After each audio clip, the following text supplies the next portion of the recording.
বিধি দেওয়া হয় তাহলে আমার মনে হয় যে আমাদের নিরাপত্তা, আমাদের ঝুঁকিটা কমে আসবে এবং যার সাংবাদিক নির্যাতন কমে আসবে।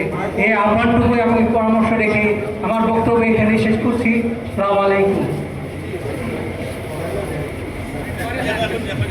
এ পর্যায়ে বক্তব্য নিয়ে আসছেন কুমিল্লা সাংবাদিক ইউনিয়নের সংগ্রামী সভাপতি জনাব মোহাম্মদ শাহিন মির্জা।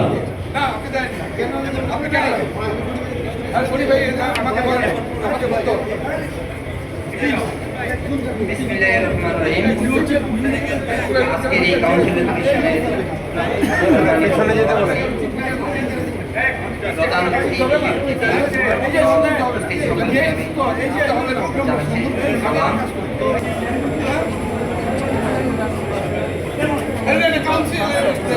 নগরী কক্সবাজারের সাংবাদিক ইউনিয়নের সম্মানিত সভাপতি নুরুল ইসলাম হেলালি, জনাব নুরুল ইসলাম হেলালিকে তার সংক্ষিপ্ত বক্তব্য অনুরোধ করছি।